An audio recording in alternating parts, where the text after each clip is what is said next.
Hello friends, welcome to math Brijendra coaching centre. दोस्तों, जैसे कि आप सभी को पता है कि हम एमपी फॉरेस्ट गार्ड के लिए टॉप 15 क्वेश्चन साइंस के जो पिछले पेपर में पूछे गए हैं फ्रेंड्स, उनका प्रैक्टिस सेट रखे हैं। ये पार्ट नंबर 40 है फ्रेंड्स। 39 तक अपलोड हो चुका है। अगर आप लोग अभी तक नहीं देखे हैं तो इसी वीडियो के डिस्क्रिप्शन में आप चले जाइए, आपको मध्य प्रदेश वन रक्षक के नाम से प्लेलिस्ट का लिंक मिल जाएगा, वहां से आप देख सकते हैं। ओके, इसके पहले अगर आप इस चैनल पर नए हैं फ्रेंड्स तो चैनल को सब्सक्राइब जरूर कर लीजिए और बेल आइकन के ऑल नोटिफिकेशन पर जरूर प्रेस कर लीजिए ताकि हर नए प्रैक्टिस सेट का नोटिफिकेशन आपको मिलता रहे। ओके डियर फ्रेंड्स, तो वीडियो को कर दीजिए ज़्यादा से ज़्यादा शेयर अपने फ्रेंड्स एंड स्टडी ग्रुप में, एंड वीडियो को कर दीजिए लाइक डियर फ्रेंड्स। हम क्वेश्चनों को करते हैं स्टार्ट। ओके, देखिए फ्रेंड्स, पहला क्वेश्चन है और बहुत इंपॉर्टेंट क्वेश्चन है फ्रेंड्स। सभी क्वेश्चन इंपॉर्टेंट है फ्रेंड्स, वीडियो को लास्ट तक जरूर देखिए, आपको जरूर बहुत कुछ सीखने को मिलेगा। ठीक है, देखिए बोल रहा है कि दो तत्व एक्स और वाई आइसोटोनिक हैं जिनका परमाणु भार क्रमशः 54 और 56 है। अगर एक्स का परमाणु क्रमांक 26 है तो वाई का परमाणु क्रमांक कितना होगा। देखिए फ्रेंड्स, आइसोटोनिक का मतलब क्या होता है, जिसमें न्यूट्रॉनों की संख्या क्या होती है, सेम होती है। ठीक है, आपको समझ में आ गई एक बात। Yes sir. तो चलिए, आपको एक तत्व दिया है एक्स, एक तत्व दिया है वाई। ठीक है फ्रेंड्स, इनका परमाणु भार कितना दिया है, इधर दिया है 54 और इधर दिया है 56। अब फ्रेंड्स, मैं आपको एक बात ये समझाना चाहता हूँ कि परमाणु क्रमांक किसे कहते हैं और परमाणु भार किसे कहते हैं। ठीक है, तो देखिए, जो एटॉमिक नंबर होता है फ्रेंड्स, जो परमाणु क्रमांक होता है, परमाणु को केंद्र में उपस्थित प्रोटॉनों की संख्या के बराबर होता है। या हम कह सकते हैं कि जितने प्रोटॉन होंगे किसी परमाणु में वही उसका परमाणु क्रमांक होगा। ठीक है, आपको ये बात समझ में आ गई। Yes sir. अब देखिए, अब द्रव्यमान यहाँ दिया है फ्रेंड्स। ठीक है, तो परमाणु द्रव्यमान बोले या परमाणु भार बोले, तो परमाणु भार क्या होता है सर, देखिए प्रोटॉन प्लस न्यूट्रॉन ये बराबर किसका होता है, परमाणु भार के बराबर होता है। ओके डियर फ्रेंड्स, इतना ही आपको समझ में आ गया। देखिए, परमाणु क्रमांक को ए से डिनोट करते हैं और परमाणु भार को जेड से डिनोट करते हैं। इसको भी आप नोट डाउन जरूर रख लें। ओके, अब देखिए, आपको बोला गया है कि दो तत्व हैं एक्स और वाई आइसोटोनिक है, मीन्स इनमें न्यूट्रॉनों की संख्या दोनों में सेम है फ्रेंड्स। ठीक है, तो दोनों का परमाणु भार आपको दिया है 54 और 56। एक्स का परमाणु क्रमांक 26 है तो वाई का परमाणु क्रमांक कितना होगा। अब देखिए, एक्स का परमाणु क्रमांक कितना है फ्रेंड्स, 26 है। तो देखिए यहाँ पास न्यूट्रॉनों की संख्या कितना होगा, आप बोलेंगे सर प्रोटॉन प्लस न्यूट्रॉन, आपको इसके बराबर दिया है कितना, इसका परमाणु द्रव्यमान 54। ठीक है, तो आपको प्रोटॉन पता है फ्रेंड्स, दिया है परमाणु क्रमांक दिया है ना, यस 26 दिया, तो प्रोटॉन की जगह मैं 26 रख दूंगा। ठीक है, प्लस न्यूट्रॉन, मतलब हमको न्यूट्रॉन की संख्या निकल के यहाँ से मिल जाएगी। ठीक है, तो देखिए 26 प्लस न्यूट्रॉन बराबर 54 आ जाएगा। तो न्यूट्रॉन बराबर कितना आ जाएगा फ्रेंड्स, आप बोलेंगे सर न्यूट्रॉन का मान आ जाएगा, देखिए 14 में 6 घटाएंगे तो कितना आ जाएगा, 8 आ जाएगा। और इधर कितना बचा फ्रेंड्स, 4, 4 में 2 घटाएंगे तो 2। न्यूट्रॉन की संख्या कितनी है, एक्स में 28 न्यूट्रॉन है। जब 28 न्यूट्रॉन एक्स में है फ्रेंड्स तो वायु में भी 28 न्यूट्रॉन होंगे। आप बोलेंगे सर बिल्कुल। चलिए, तो हमको निकालना क्या है, परमाणु क्रमांक निकालना है। तो परमाणु क्रमांक प्रोटॉनों की संख्या होती है। तो देखिए, परमाणु क्रमांक बोले तो प्रोटॉन की संख्या प्लस न्यूट्रॉन इक्वल कितना दिया है आपको, 56 दिया है। मैं वायु वाले पार्ट का तत्व का निकाल रहा हूँ फ्रेंड्स। ठीक है, अब देखिए यहाँ आपको न्यूट्रॉन की संख्या मिल गया है फ्रेंड्स। कहाँ कैसे मिल गया सर, यहाँ जो न्यूट्रॉन की संख्या है फ्रेंड्स एक्स वाला 28, वही तो आपका वाई वाले का भी न्यूट्रॉन की संख्या, क्योंकि सेम होता है ना, आइसोटोनिक है ना। यस, तो यहाँ न्यूट्रॉन की संख्या आपको मिल गया है, कितना मिला 28। तो प्रोटॉन रखेंगे फ्रेंड्स प्लस 28 इक्वल कितना है 56।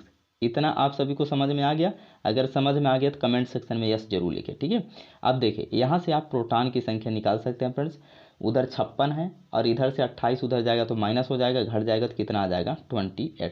मीन्स बोले तो वाई का परमाणु क्रमांक कितना होगा फ्रेंड्स, 28, बोले तो 28। देखिए किस ऑप्शन में है फ्रेंड्स, आप बोलेंगे सर ऑप्शन नंबर सी हमारा सही हो जाएगा। ओके फ्रेंड्स, कैसा लगा क्वेश्चन, समझ में आ गया, कमेंट सेक्शन में ज़रूर बताइए। ठीक है, अब देखेंगे अगला प्रश्न।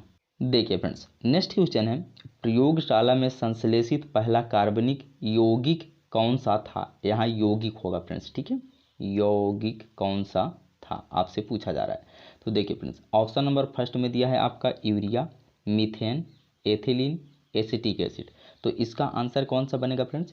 इसका आंसर बनेगा ऑप्शन नंबर फर्स्ट, यूरिया था। ठीक है, प्रयोगशाला में संश्लेषित पहला कार्बनिक यौगिक कौन सा था? यूरिया था।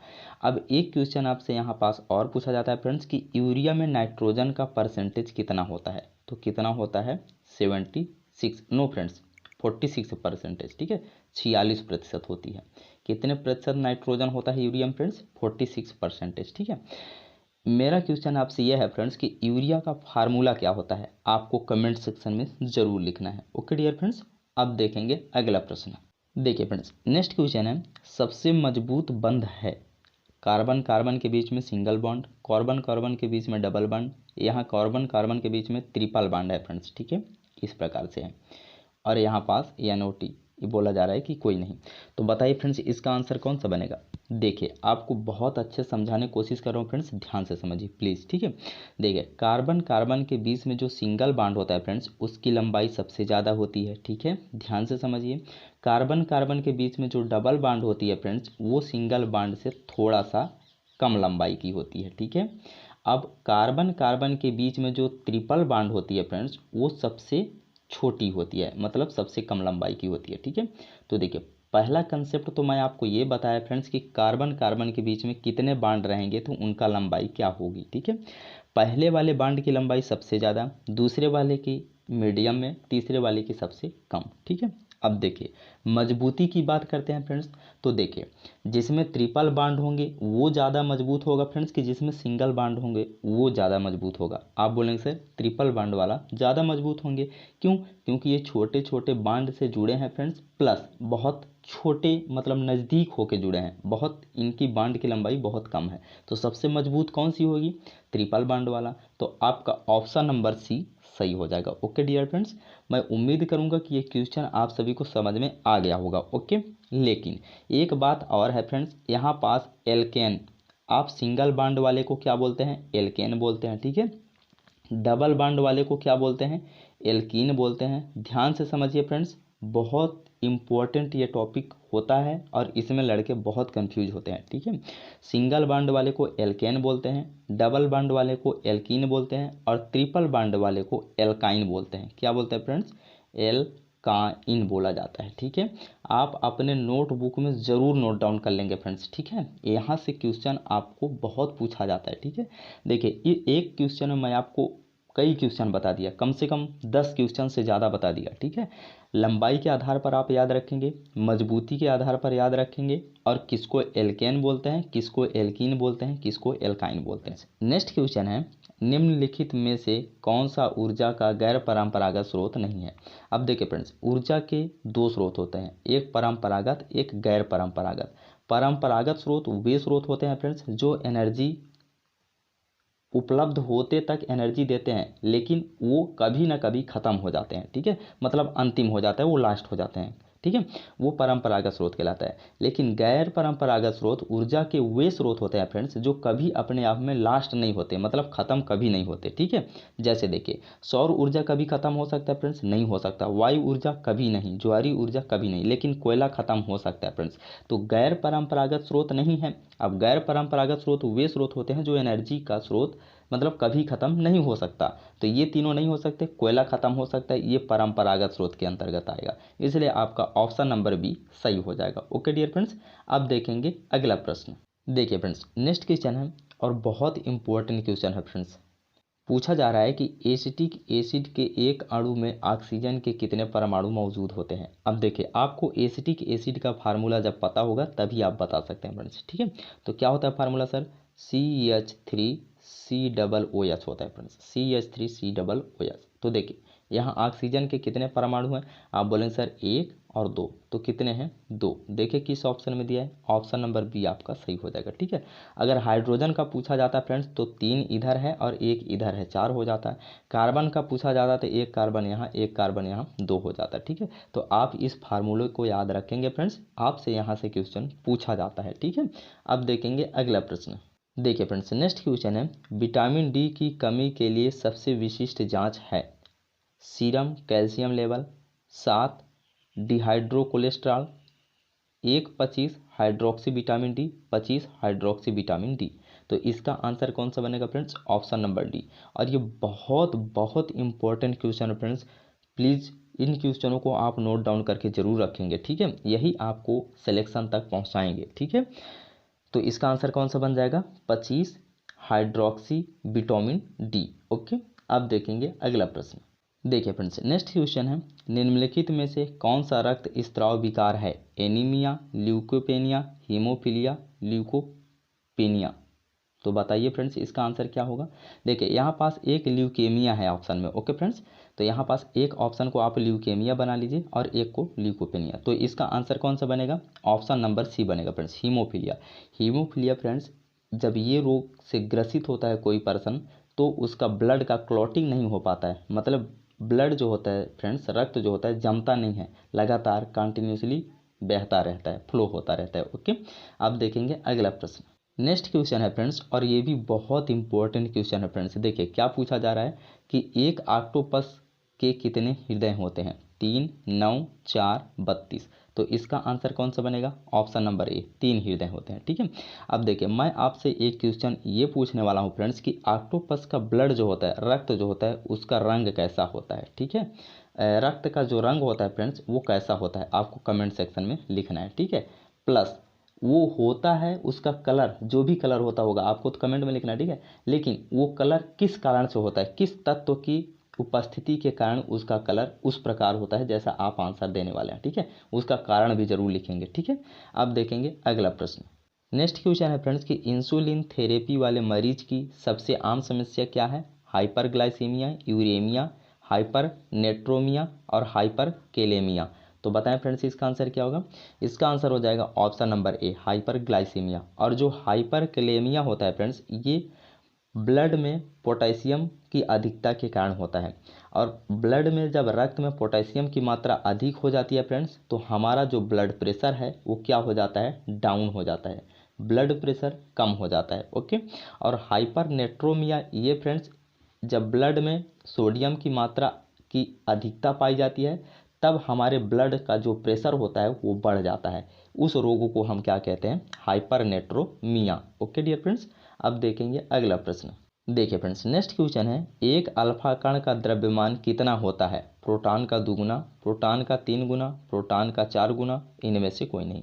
मीन्स आपसे बोला जा रहा है फ्रेंड्स कि जो अल्फा कण होता है उसका द्रव्यमान कितना होता है, प्रोटॉन के द्रव्यमान का 2 गुना की, 3 गुना की, 4 गुना की, इनमें से कोई नहीं। तो देखिए फ्रेंड्स, जो अल्फा कण का आपका द्रव्यमान होता है वो प्रोटॉन के द्रव्यमान का 4 गुना होता है, ठीक है। अगर देखिए आपसे अगर यहाँ पास अल्फा कण का आवेश पूछे तो कितना होता है, प्रोटॉन का आवेश का 2 गुना होता है, ठीक है। आवेश जो होता है अल्फा कण का प्रोटॉन के आवेश का 2 गुना होता है, लेकिन अल्फा कण का जो द्रव्यमान होता है वो प्रोटॉन के द्रव्यमान का 4 गुना होता है। सभी फैक्ट्स आप नोट डाउन जरूर करेंगे फ्रेंड्स। ओके, अब देखेंगे अगला प्रश्न। देखिए फ्रेंड्स, नेक्स्ट क्वेश्चन है, निम्नलिखित में से कौन सा एक एक्टिनाइड है। देखिए फ्रेंड्स, हमारा जो पीरियोडिक टेबल है फ्रेंड्स, उसमें से जो 14 तत्व हैं वो लैंथेनाइड में है और नीचे और एफ ब्लॉक में है, ठीक है। एफ ब्लॉक में कौन कौन से तत्व लैंथेनाइड आते हैं और एक्टेनाइड आते हैं। तो वही पूछा जा रहा है फ्रेंड्स कि जो एक्टेनाइड तत्व है वो कौन सा तत्व है इसमें से। तो देखिए प्लूटोनियम, पोलोनियम, प्रांथियम और पोलेडियम। तो इसका आंसर कौन सा बनेगा, ऑप्शन नंबर ए, प्लूटोनियम, ठीक है। अब देखिए लैंथेनाइड में कितने तत्व होते हैं फ्रेंड्स और एक्टेनाइड में कितने तत्व होते हैं, ठीक है। इसका आंसर आप कमेंट सेक्शन में जरूर लिखेंगे, ठीक है। अच्छा देखिए, मैं एक हिंट आपको देता हूं कि जो लैंथेनाइड होते हैं फ्रेंड्स वो 57 से लेकर के 71 तक होते हैं, ठीक है। चलिए आप अब तो आंसर बता ही सकते हैं ना फ्रेंड्स। 53 से नहीं, 57 से लेकर के फ्रेंड्स, यहाँ पास 57 से लेकर के 71 तक होते हैं, ठीक है। और जो एक्टेनाइड होते हैं फ्रेंड्स वो 89 से लेकर के, बोले तो 89 से लेकर के 103 तक होते हैं। अब तो आप फटाक से आंसर कर सकते हैं, इसका आंसर जरूर लिखिए। ओके फ्रेंड्स, अब देखेंगे अगला प्रश्न। देखिए फ्रेंड्स, वीडियो थोड़ा लंबा हो सकता है फ्रेंड्स, प्लीज़ मैनेज ज़रूर करेंगे, मैं आपके ही लिए इतना मेहनत करता हूँ, ठीक है। तो आप क्यों नहीं पढ़ सकते फ्रेंड्स, ठीक है। पानी के वाष्पीकरण के उच्च ऊष्मा मुख्य रूप से किसका परिणाम है, वांडर वाल बल का, सहसंयोजी बंध का, इंटीरियानिक आकर्षण का, हाइड्रोजन बंध का। तो इसका आंसर कौन सा बनेगा? ऑप्शन नंबर डी, हाइड्रोजन बंध का उदाहरण होता है। ओके, या उसका परिणाम होता है। उच्च ऊष्मा जो वाष्पीकरण होता है उसका परिणाम क्या होता है? हाइड्रोजन बंध पानी में। ओके फ्रेंड्स, अब देखेंगे अगला प्रश्न। देखिए फ्रेंड्स, नेक्स्ट क्वेश्चन है, मेरु रज्जु की असामान्य वक्रता को क्या कहा जाता है? कुबड़ापन, पार्श्वकुब्जता, डिप्लेसिया, एपीफिसिस। तो इसका आंसर क्या हो जाएगा? कुबड़ापन आप नहीं लगाइए फ्रेंड्स, ना, गलत हो जाएगा आंसर। इसका आंसर होगा ऑप्शन नंबर बी, पार्श्वकुब्जता कहते हैं। ठीक है, जो मेरु रज्जु रीढ़ की हड्डी होती है फ्रेंड्स, उसका थोड़ा कर्व हो जाना, टेढ़ा मेढ़ा हो जाना, ठीक है, वो क्या कहलाता है? पार्श्वकुब्जता कहलाता है। ठीक है, अब आपको आंसर में लिखना है, कमेंट सेक्शन में फ्रेंड्स आंसर लिखना है कि मेरु रज्जु में कितनी हड्डियां पाई जाती हैं। ठीक है, देखिए जहां पास क्वेश्चन मेरे से पूछने लायक होगा फ्रेंड्स और इम्पोर्टेंट क्वेश्चन होगा, मैं आपसे पूछूंगा ज़रूर। अगर आपसे नहीं आता है तो आप प्लीज़ उसको ज़रूर याद रख लें। ठीक है, क्योंकि आने वाले पेपर में शायद आपसे यही फैक्ट से ही क्वेश्चन पूछ लिया जाए। ठीक है, इसलिए मैं आपको इतना बताने का कोशिश करता हूँ। ठीक है, अब देखेंगे अगला प्रश्न। देखिए फ्रेंड्स, नेक्स्ट क्वेश्चन है कि कार्नोटाइट किसका अयस्क होता है? एल्युमिनियम का, जिंक का, यूरेनियम का, टाइटेनियम का। तो इसका आंसर क्या बनेगा? ऑप्शन नंबर सी बनेगा, यूरेनियम। कार्नेटाइट मीन्स, देखिए फ्रेंड्स इसको याद करने का ट्रिक आपको बताता हूँ। कार्नेटाइट मतलब टाइट है, क्या टाइट है? यूरेनियम मतलब तुम्हारा नियम बहुत टाइट है। ठीक है, इस प्रकार से आप इसको याद रख सकते हैं। ठीक है, अब देखेंगे अगला प्रश्न। देखिए फ्रेंड्स, नेक्स्ट क्वेश्चन है, छाल पर उगने वाले कवक को कहा जाता है? जाइलोफिलस, सैक्सिकलस, कोप्रोफिलस और कार्टिकोलस। तो इसका आंसर क्या हो जाएगा? ऑप्शन नंबर डी, कार्टिकोलस। नेक्स्ट क्वेश्चन है फ्रेंड्स कि उभयचर जो बच्चों को जन्म देता है वह है? अब देखिए, जो उभयचर कौन होते हैं फ्रेंड्स? वे जंतु जो जल एवं थल दोनों में रहते हैं उभयचर कहलाते हैं। तो उन्हीं उभयचरों में से ऐसा कौन सा जंतु है जो बच्चे को जन्म देता है फ्रेंड्स? तो उसका आंसर हो जाएगा option number A, flying frog. बहुत इंपॉर्टेंट क्वेश्चन है friends, very very important question है ये, क्योंकि ये एक ऐसा ही जंतु है जो बच्चे को जन्म देता है उभयचरों में। ओके, तो इसको याद जरूर रखेंगे। ठीक है फ्रेंड्स, देखिए फ्रेंड्स मैं आपको 15 से 16 क्वेश्चन करा दिया। ओके, वीडियो कैसा लगा? अगर क्वेश्चन समझ में आ गया फ्रेंड्स तो प्लीज़ वीडियो को एक लाइक ज़रूर करेंगे फ्रेंड्स। ओके, और शेयर ज़्यादा से ज़्यादा करेंगे, आपके रिस्पांस की बहुत ज़रूरत है। ओके डियर फ्रेंड्स, हम आपके लिए इस तरह से मेहनत कर सकते हैं फ्रेंड्स, तो आप क्यों नहीं मेहनत कर सकते? ठीक है, पढ़ाई ज़रूर करिए फ्रेंड्स, सिलेक्शन श्योर होगा, बशर्ते आपको कंटिन्यू मेहनत करना पड़ेगा। ठीक है, बिना मेहनत का इस दुनिया में कुछ मिलने वाला नहीं है। ओके, आप अपने कंठस्थ करके दिमाग में जरूर रखिए। ठीक है, मेहनत करेंगे तभी आपको परिश्रम का फल मिलने वाला है। ठीक है, टेक केयर, लव यू, मिलते हैं अगले वीडियो में अगले प्रैक्टिस सेट के साथ। वीडियो देखने के लिए आप सभी को धन्यवाद।